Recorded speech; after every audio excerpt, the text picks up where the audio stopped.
Today we will continue the discourse on the abode of noble ones, Ariyavasa. First, we have to recite the Pali. Can you follow me?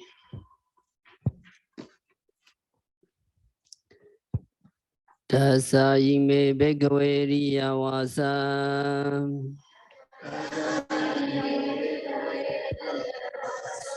Yeriya Avasensuva Avasandiva Avasesandiva Kadame Dasa Ida Bhagave Bhikkhu Pinjinga Vebhina Hodi Chalinga Samanagata Ekareko Chadura Pasina Palona Pichega Sija Samavaya Satisana Anawila Singapore Pasada Gaya Singara Suimoda Jada Suimoda Binya. We recite together. Tassa ime bhagave Ariyavasa Yeriya Avasesuva Avasandiva Avasesandiva Kadame Dasa Ida Bhagave Bhikkhu Pinjinga Vebhina Hodi Chalinga Samanagada Ekareka Chadura Basina Panona Vijega Sija Samavaya Satisana Nawila Singapore Pasada Gaya Singara Suimoda Jada Suimoda Binya. Masi Sierra aphorism, can you follow me? To abandon the 5 factors, to be fulfilled with the 6 factors, and one protection, to depend on the 4 supports, and to dispel personal truths, to be free from searching, to have pure thoughts, to calm the in and out breath, to have a well-liberated mind, a well-liberated wisdom. The fully enlightened Buddha expounded the 10 features of Ariyavasa.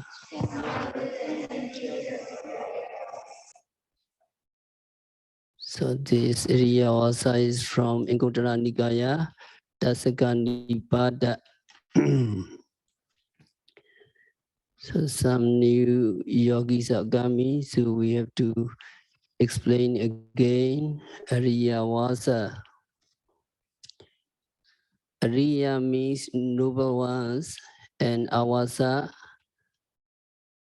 a residence or abode.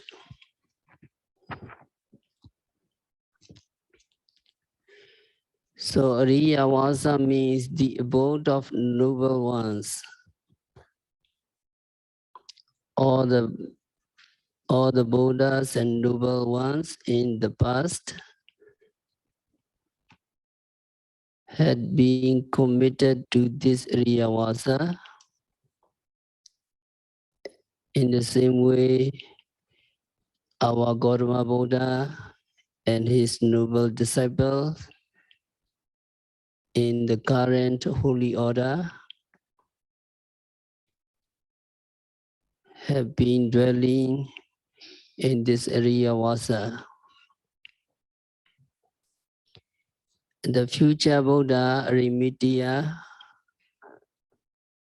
and his disciple will also dwell in this Ariyavasa. So Ariyavasa refers to important qualities required to become a noble ones. You need to have these qualities to become Ariya. In other words, each and every noble one dwells in Ariyavasa, which is well protected from the dangers or torturous cycle of samsara, cycle of birth and death. So the abode of noble ones, Ariyavasa, provides us refuge from all kinds of potential danger in samsara. To help us attain such complete refuge, the fully enlightened Buddha delivered this Sutta. So we are here to deliver this sermon, to listen this sermon on behalf of the Buddha, keeping it in mind. Practitioners have to listen to this talk attentively. Now you understand the 10 features to abandon 5 factors, to be endowed with 6 factors and 1 protection,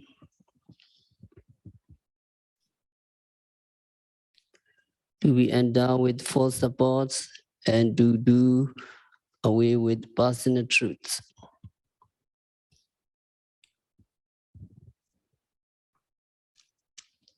And to be finished with all suches, to be endowed with unpolluted thoughts and with tranquilized breaths.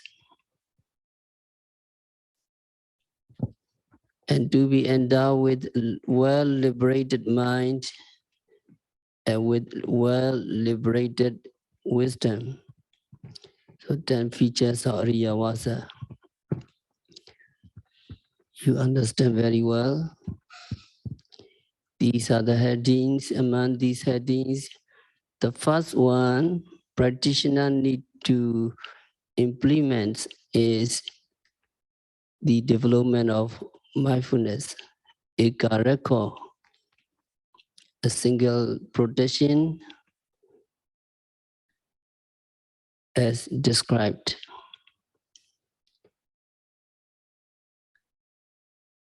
So yogi should be mindful of whatever manifested.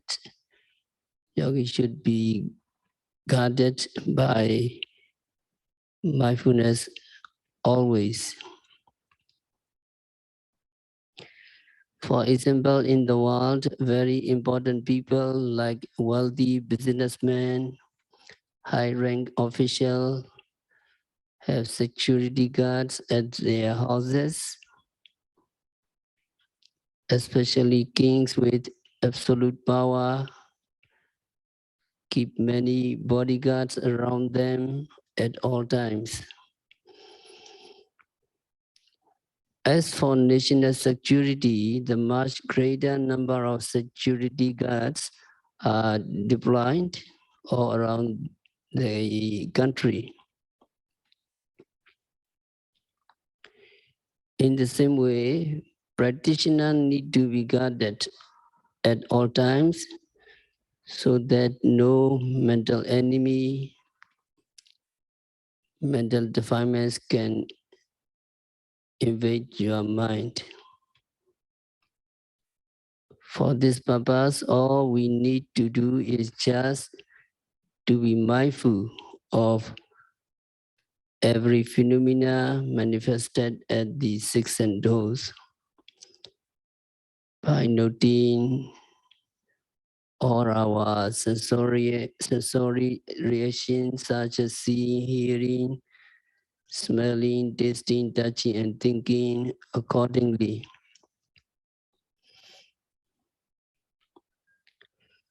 Here, touching can be experienced on every part of our body or at every time we make a move.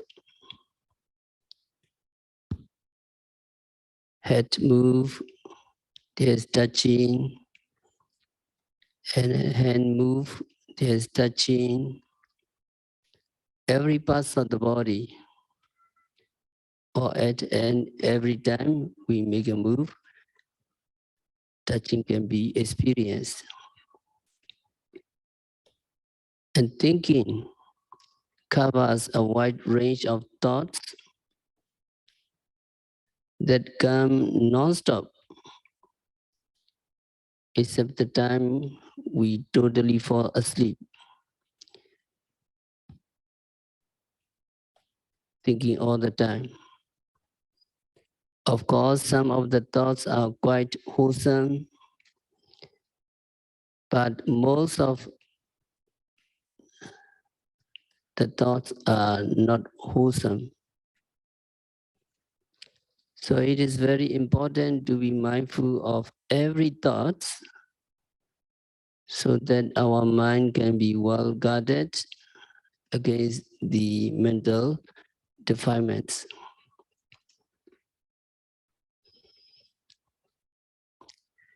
Thieves or robbers cannot attack a house if well protected by security guards.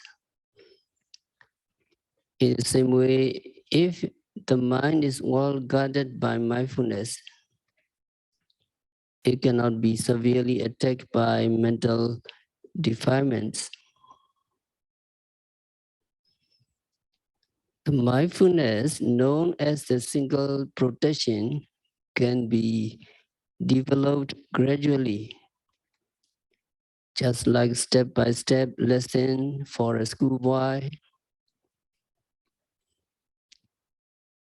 The schoolboy has to start his lesson with alphabets A, B, C, etc.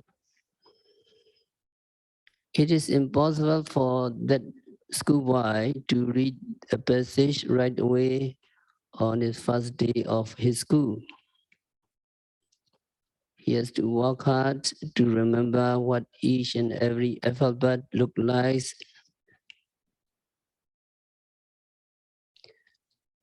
and how to draw them. And then he has to learn how alphabets get combined into words.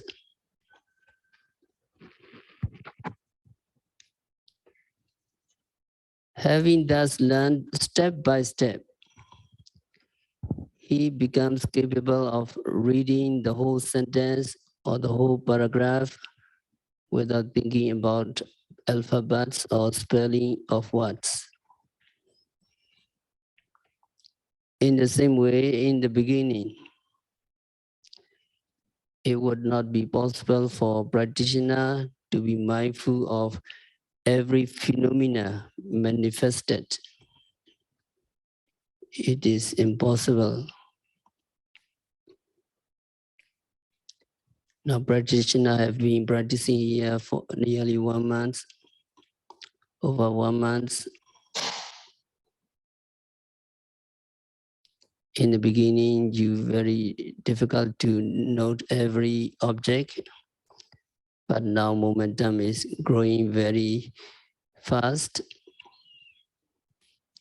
and practitioner become capable of noting. So in this way, yogi will make gradual progress in their practice and keep on noting, trying to be mindful, and in due course of time, yogi will attain the first stage of enlightenment that you wish for, and later with more continuous mindfulness and strong concentration, belief, practitioner will attain higher stages of enlightenment. Sakadagami Mega, it is not in the book. You have to attain Anagami Mega and Arhata Mega. So in this way, the development of mindfulness will be fully accomplished, and mental defilements can no longer find their way into your mind. That is the ultimate goal of the mindfulness.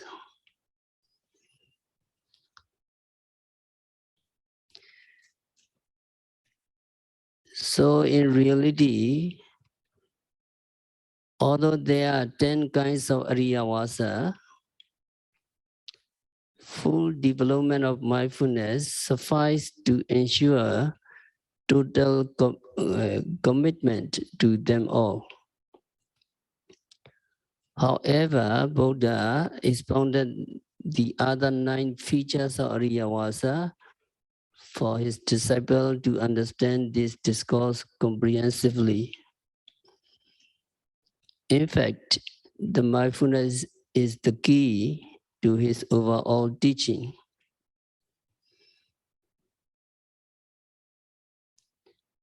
You remember, just before Buddha passed away, just before Buddha Parinibbana,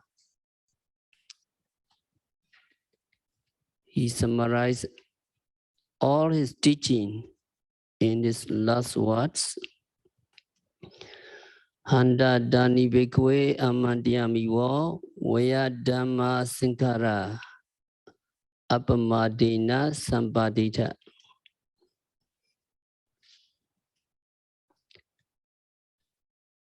Buddha said, Bhikkhus, here by now, I call upon you.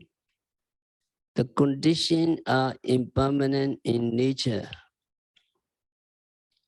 Accomplish your training through the mindfulness. These are the last words of the Buddha.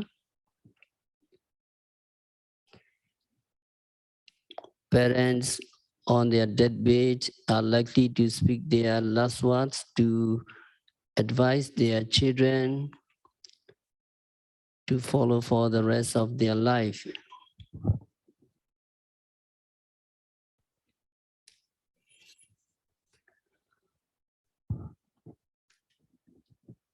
At one time, the most venerable Mahasi Sayadaw was a young novice.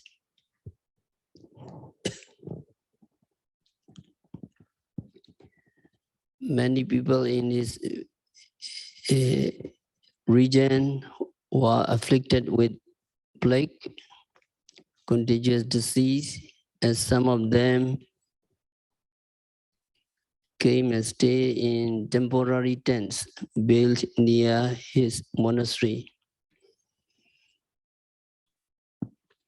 At that time, Mahasi Sayadaw himself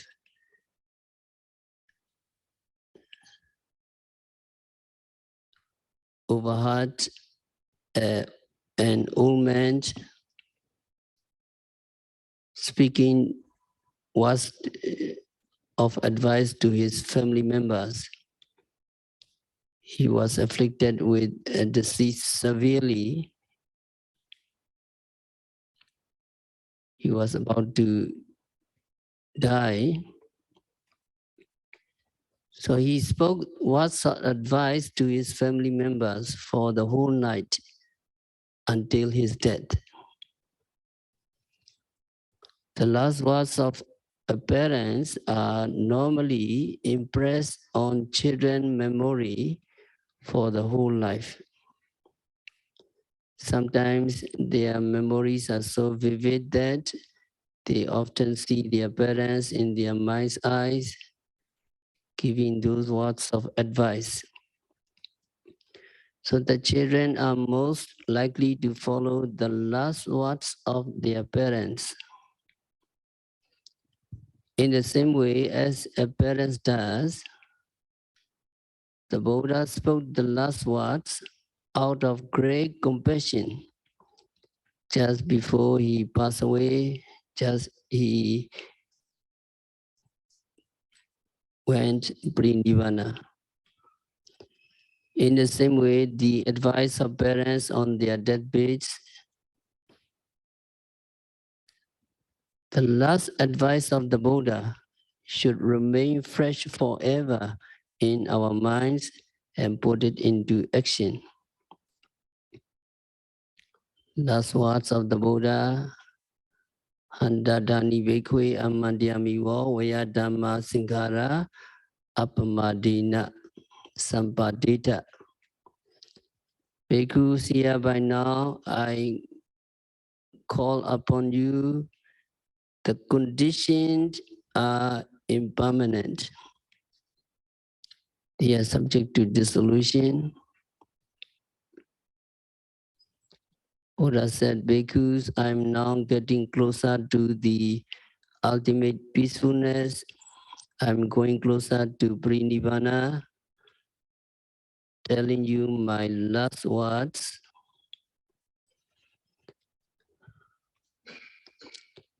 His last words were, all conditioned phenomena are impermanent in nature.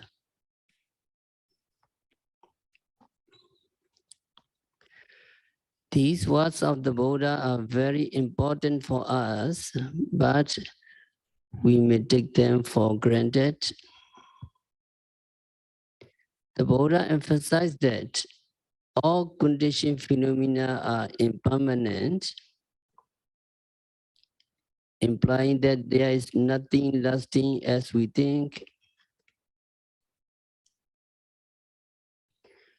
Normally, people think their minds are always the same.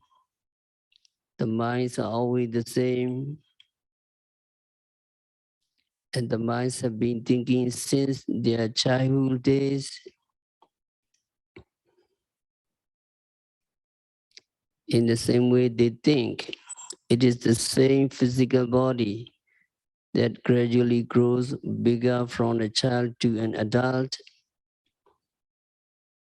They believe their bodies are the same as always, representing who they are.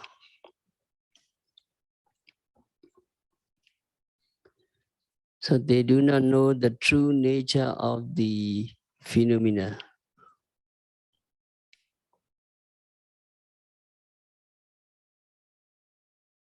But Buddha declared that psychophysical phenomena that people elusively identify as I or mine are arising and vanishing at every moment.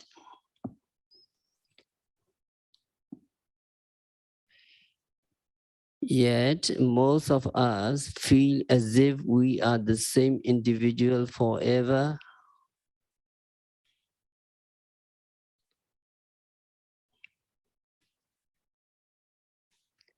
So all psychophysical phenomena come into existence when conditions are met,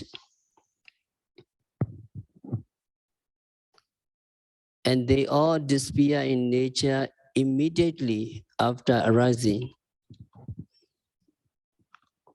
We can find nothing lasting. We can find nothing reliable in our minds and body. We cannot rely on our minds and body. So what we have to rely on,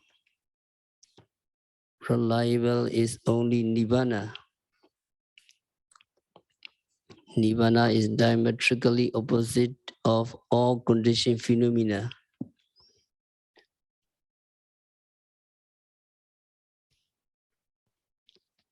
So Nibbana is reliable and dependable. So that is what we are practicing for. We are practicing for reaching Nibbana. To reach Nibbana, how we have to practice? How we have to practice to reach Nibbana? In his last words, Buddha described it very briefly. Accomplish your training through the mindfulness. Apamadena Sambadita. Also, this is the Buddha words, and we remind you every day. Apamadena Sambadita, accomplished through the mindfulness.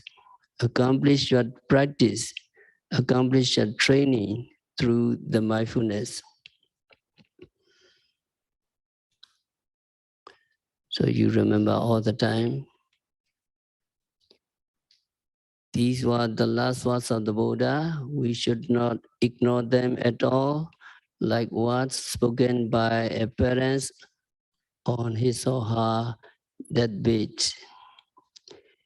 It is very important for all of us to recollect these words and put them into practice.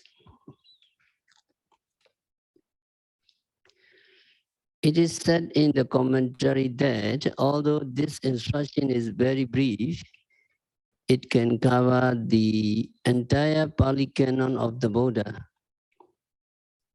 which is classified into 3 baskets. Here, the key words is apamada, heedfulness, apamada, mindfulness. Given the last words of the Buddha, it is very clear that although the Buddha here described 10 features of the abode of noble ones, the mindfulness is the key factors. And by developing mindfulness, practitioner will accomplish all 10 features of Ariyavasa. So we have to emphasize this point so that practitioner can gain clear comprehension of the discourse.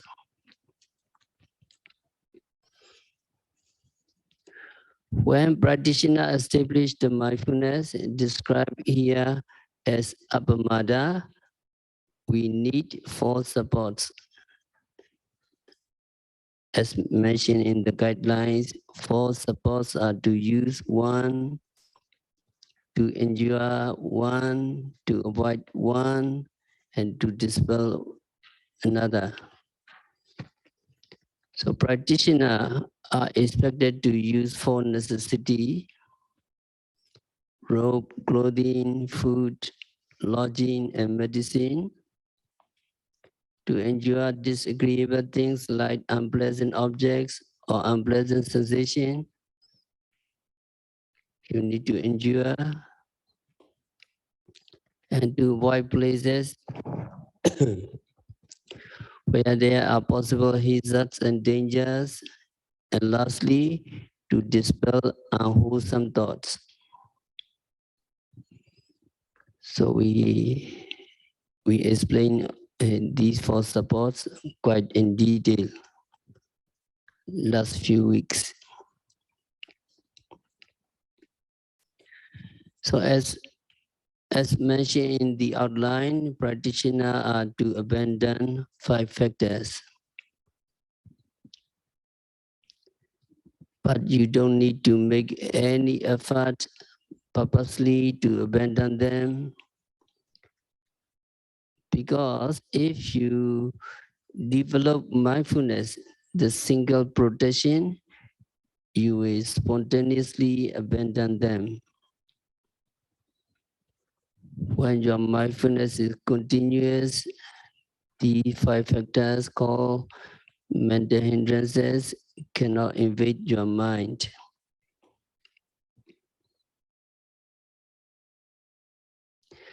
Among these 5,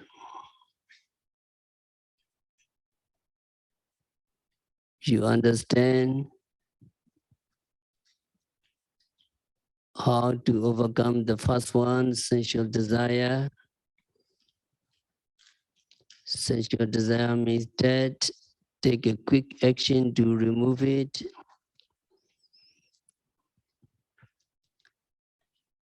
If you fail to remove the sensual desire, you will be in the house of Buddhajana, common people, in which you will be exposed to all sorts of dangers.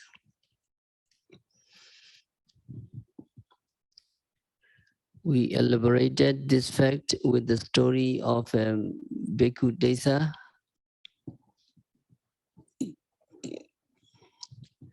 who died with lingering attachment to his new robe, and subsequently was reborn as a lost in that very robe.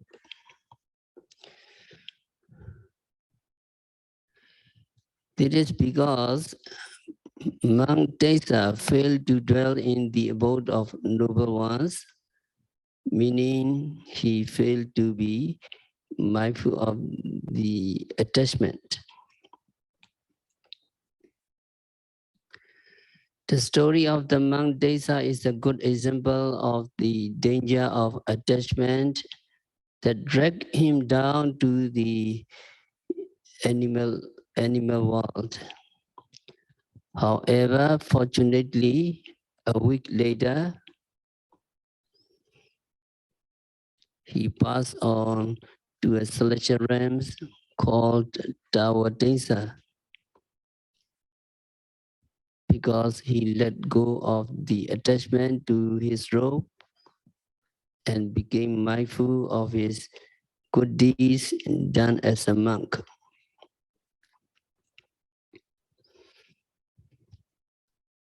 The rebirth of a man as a lost, the rebirth of a monk as a lost, and then a deity may be strange, may be baffling to common people, but quite understandable, because it is all about the power of our mind. Depending on whether your mind is pure or impure, you would be reborn in a superior or inferior existence after death. If the person's mind is pure, he would be reborn in the superior existence. If his mind is impure, he would be reborn in an inferior existence after death.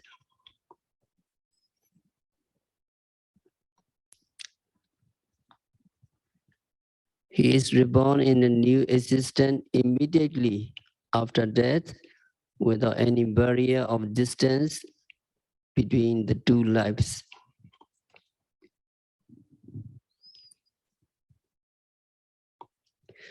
So sensual desire is indeed frightening, but we can restrain it through mindfulness.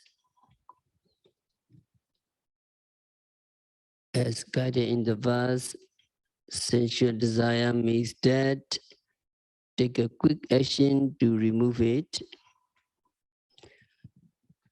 Through the constant mindfulness, practitioner will develop progressive stage of vipassana insight knowledge that will culminate in the attainment of Sotapaddi Mega and become a stream enterer, Sotapanna. In a stream enterer, the sensual desire is never strong enough for any transgression that can lead to woeful states. So if you become a Sotapanna, you will never, the sensual desire is never strong enough for you, never strong enough for any transgression that can lead you to the woeful states. But the sensual desire can be totally eliminated only when you become an anagami, non-returner.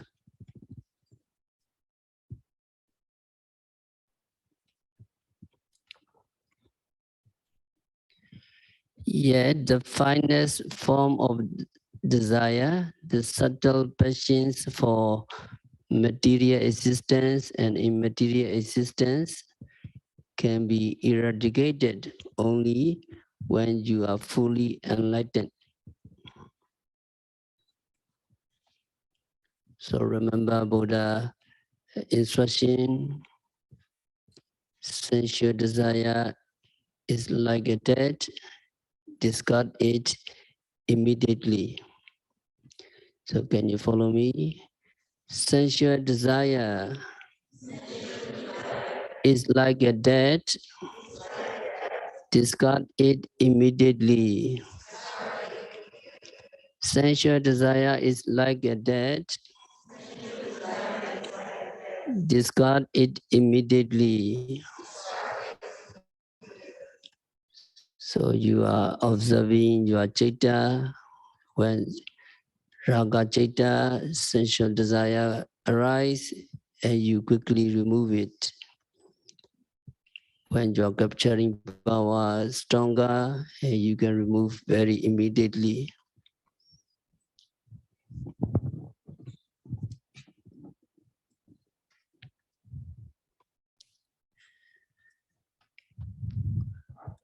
And there are two obstacles to potential attainment. Even during the lifetime of the Buddha, if conditions are not favorable, there were people who could not attain the enlightenment, although they got chance to learn directly from the fully enlightened Buddha. So in this regard, there are two obstacles to a person, to person potential attainment, even in the presence of the Buddha. Number one, Kiriya Parihani, failure to do what one should do. Number two, Papa Metata, association with bad companion. On one occasion, the fully enlightened Buddha was seated amid the congregation of Sangha when there came Kandaraka Brevajika, a wandering ascetic, and Pesa, a lay follower. Then Kandaraka felt so impressed by the Sangha, who was sitting quiet and calm without making any noise and motion. So devotion arose in Kandaraka. Wonderful, how well disciplined the monks are under the guidance of the great teacher Buddha.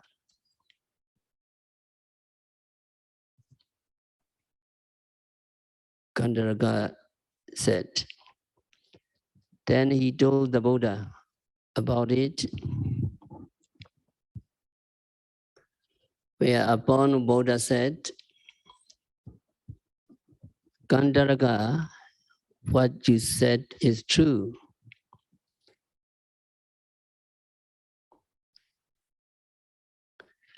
Monks in this congregation were disciplined. Some of them were arahants who developed mindfulness in full. Some were non-returner anagami who developed mindfulness in 3/4. Some were once returner sakadagami who developed mindfulness in half. Some were string enterer, sotapanna, who developed mindfulness in 1/4. And some were stay putujana, practicing satipatthana, but on the same path as those noble ones. Buddha said to Kandaraka, when people develop mindfulness by doing no action without mindfulness, they naturally become quiet and calm. They don't make any move without mindfulness.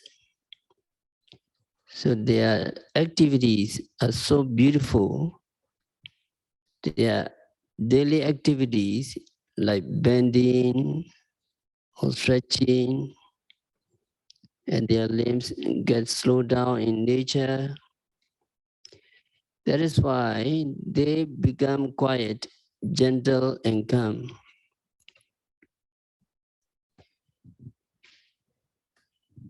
And when they are willing to speak,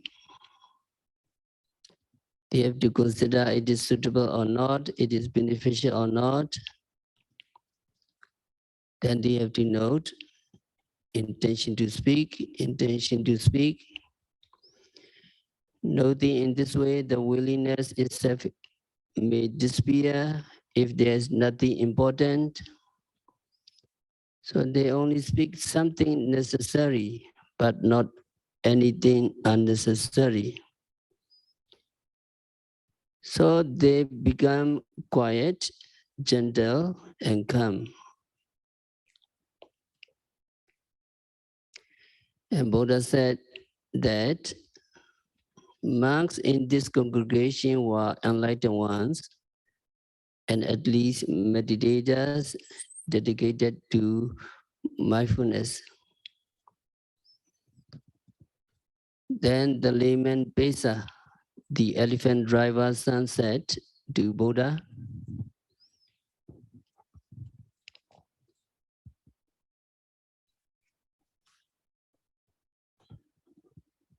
Bande, wonderful.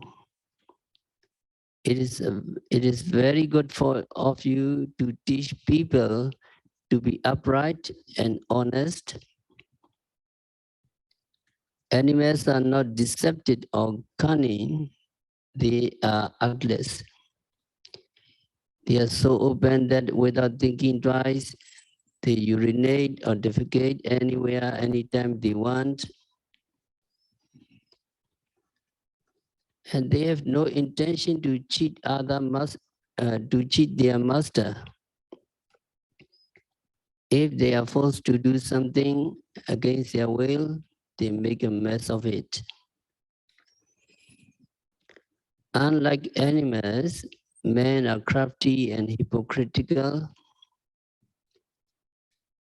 They do one thing in public, but another in private. They pretend to do something beneficial to others.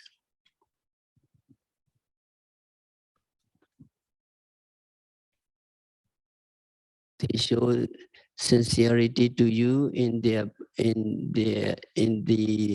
present, but often do harmful in their absence. Pandey, we cannot help admiring you for your wonderful teaching, because you have reformed the minds of such cunning people. One day I also practice my Satipatthana meditation occasionally, although I am a layman. Pisa, the elephant driver's son, said to Buddha, "True, mindfulness helps improve our moral character. Men not aware of their immoral thoughts are more likely to become dishonest and deceptive. The more mindful you are of your thoughts, the more honest you will become indeed." Then Buddha was about to give a talk on the 4 types of personality, but Pesa took leave of the Buddha. He said to Buddha, "I have some business to attend to." He said. Then Buddha let him leave, because it would not much benefit Pesa to listen to the sermon half-heartedly. After the departure of the Pesa, the elephant driver's son, Buddha told the monks that Pesa was an intelligent person and that he could attain if he listened to the sermon in full. If he listened to the sermon until the end, he could attain the first stage of enlightenment.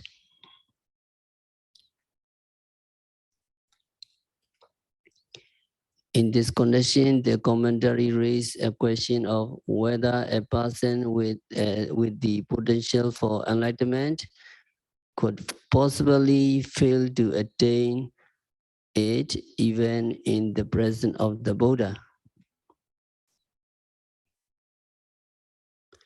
The commentary insists on the possibility and mentions 2 reasons why one can miss the chance for attainment. Number 1, failure to do what one should do. Number 2, association with bad companion.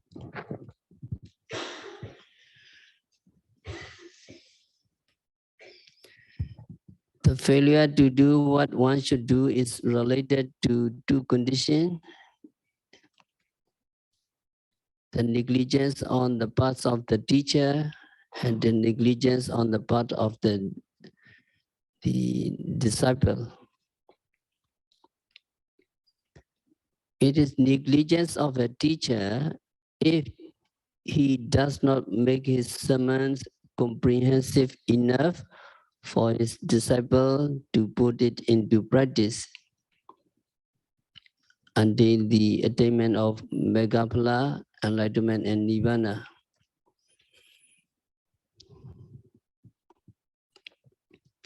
In some cases, people don't have even access to qualified teacher, though they eagerly wish to practice. No qualified teacher, so they have no chance to practice. So they grow old and die without getting any chance to practice the Dhamma, let alone to experience the taste of the Dhamma. So that is about the negligence on the teacher's part. So as a teacher, we try our best to be beautiful,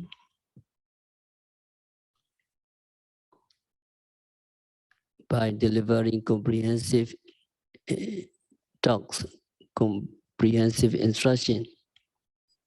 So we need to encourage the practitioner. And it is negligence of a disciple if you fail to listen a sermon in full, or if you fail to put it into practice after listening a sermon, after having the guidance, or even you practice, you do not practice continuously, you do not practice precisely, you looking here and there, and if you fail to continue to practice until you accomplish it, it is the negligence of a disciple. So here, Pesa lost the great opportunity to be a string enterer, even though he had potential, just because he failed to listen to the Buddha sermons in full. That is why we would like to encourage you to listen to Dhamma talk attentively and put the Dhamma into practice, and then you continue to practice until you accomplish the Dhamma.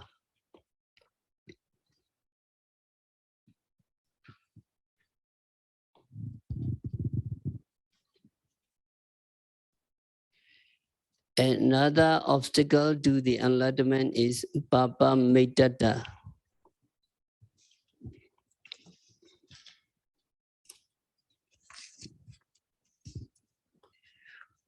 which literally means the association with an evil friend. If you think it sounds impolite, you can tone it down to a bad friends. As an example of the consequences of association with bad friends, the commentary cites the story of King Ajatasattu. Actually, King Ajatasattu had the spiritual potential to attain the first stage of enlightenment by listening to the Buddha sermon called Samanyapala Sutta, but he could not make it because he had assassinated his father, King Bimbisara, who was the Sotapanna, by following the advice of Devadatta, an evil friend, evil teacher, whom he regarded as a teacher. So there are many other instances in which the association with bad people forms an obstacle to the enlightenment.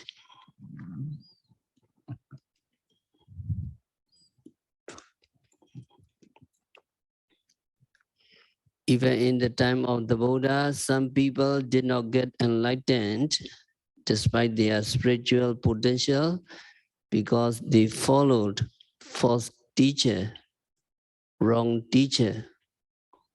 So they did not get enlightened, and they did not get enlightenment.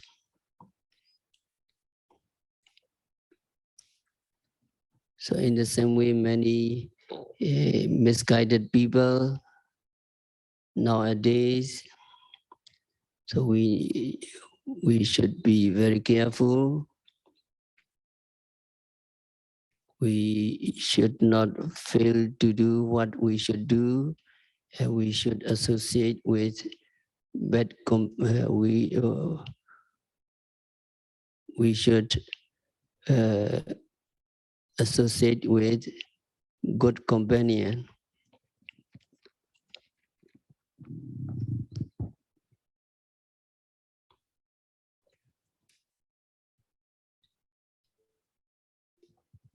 And then we want to encourage yogi regarding Badaninga Dhamma.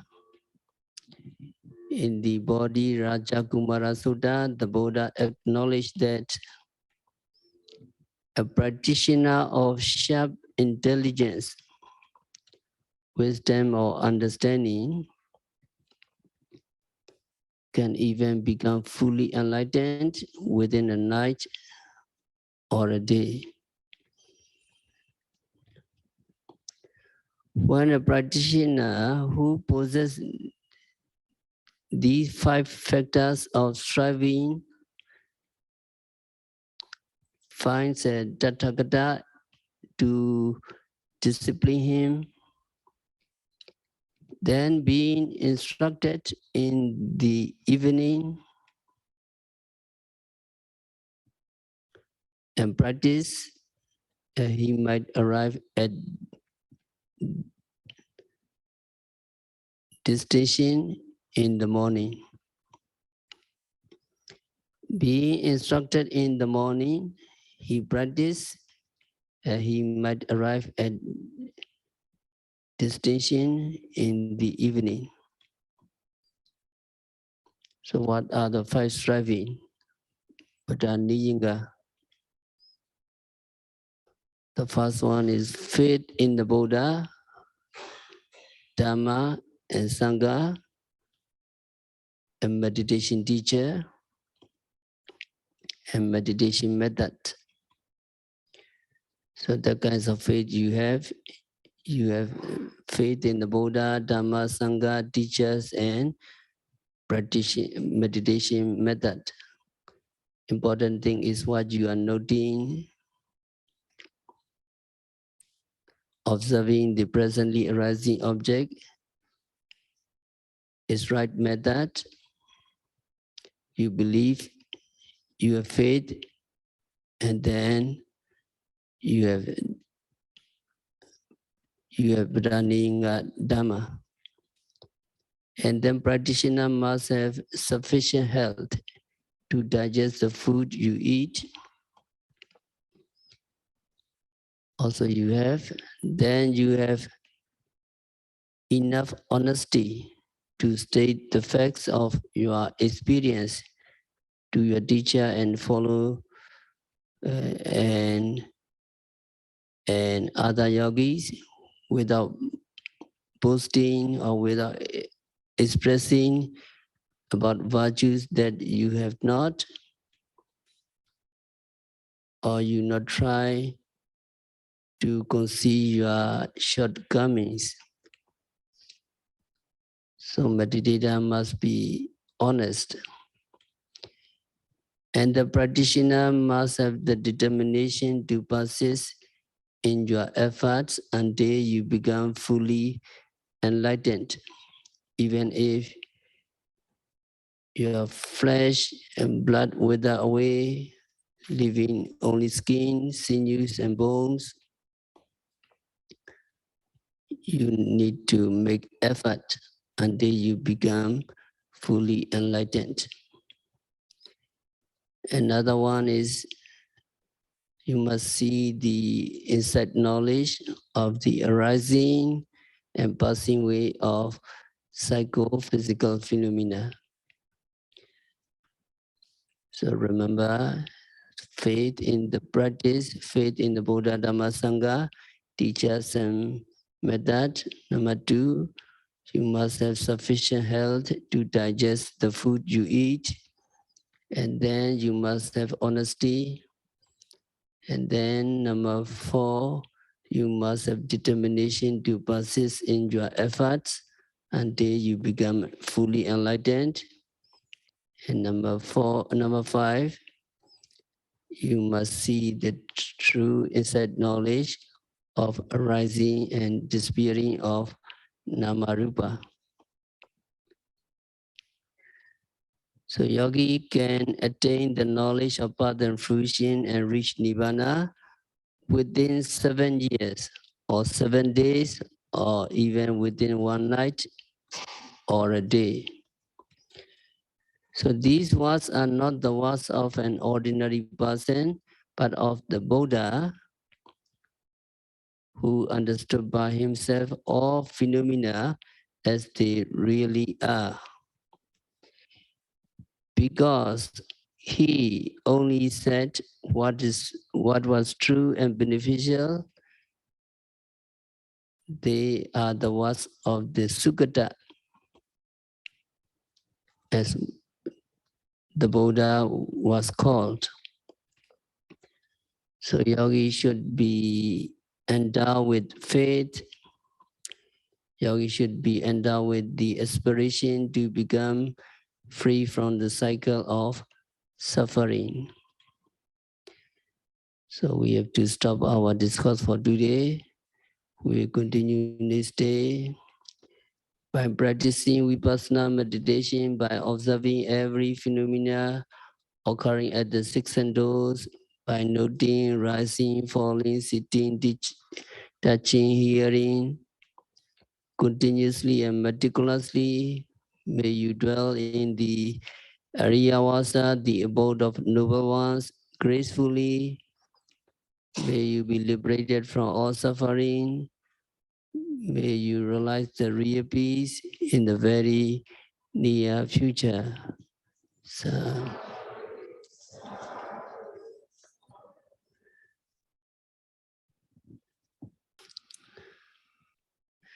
we have to recite Mahasatipatthana Odisa Pali.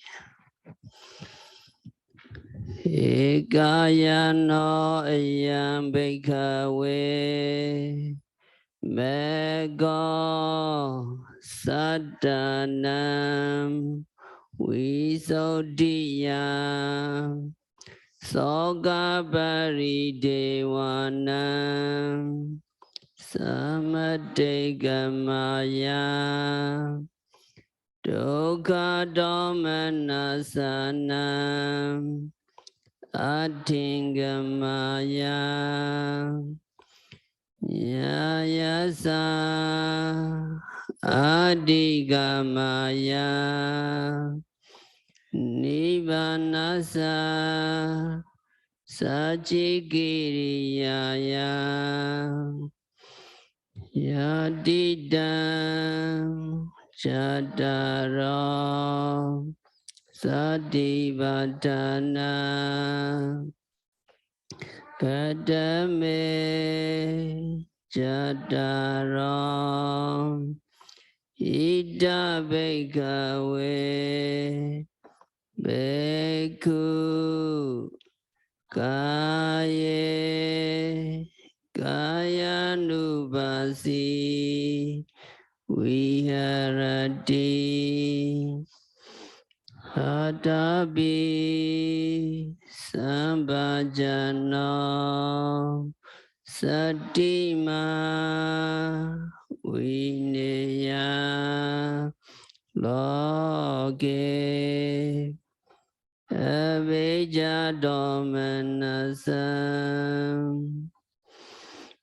Vedanasu Vedananubasi Viharati Adabi Sambhajana Satima Vineya Ke Avijja Domanasam Chaite Chaitanubasi Viharati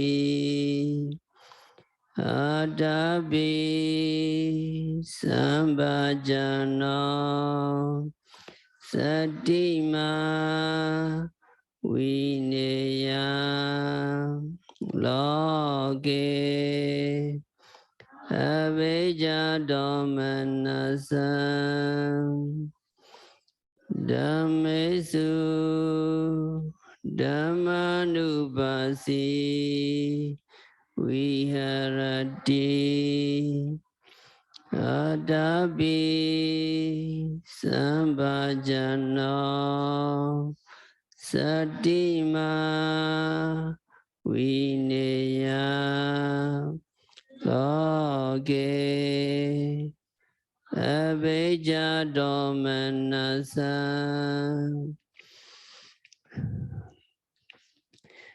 English translation. This is the only way, Bhikkhu, for the purifications of beings, for the overcoming of sorrow and lamentation, for the disappearance of pain and grief, for reaching the noble path, for the realizations of Nirvana, namely the four foundations of mindfulness. For here in the teaching bhikkhus, bhikkhus just contemplating the body in the body, ardent, comprehending and mindful, discontent in the world. Bhikkhus just contemplating the feelings, clearly comprehending and mindful, removing desire and discontent in the world. Contemplating the consciousness in the consciousness, ardent, clearly comprehending and mindful, removing desire and discontent in the world. Bhikkhu just contemplating the Dharma in the Dharmas, ardent, clearly comprehending and mindful, removing desire and discontent in the world.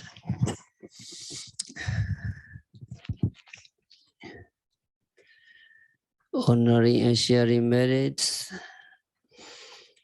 Imaya Dhammanu Dhammapatipattiya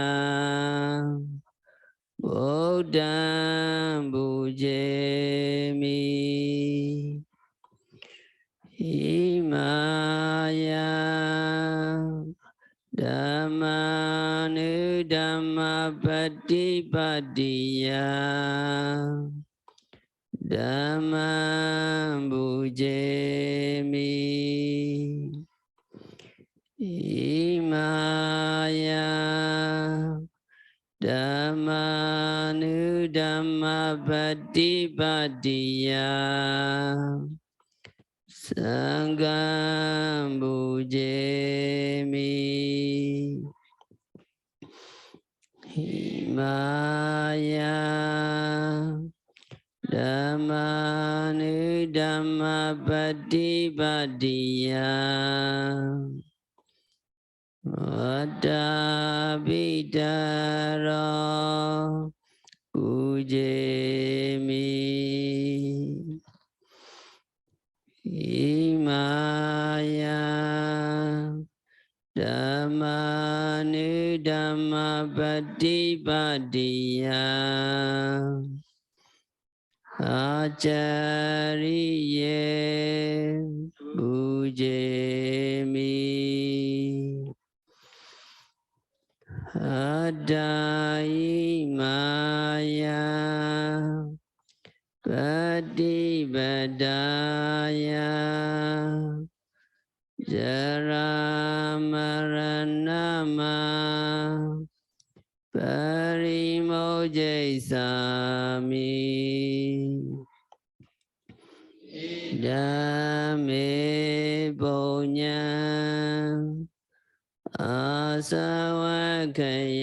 Waham Odu Idame Silam Megapalanyanasa Pacaya Hodu. Imano Punya Bhagam Sabha Sadhana Dema Sabe Satta Sukhita Hondu. Sadhu, sadhu, sadhu.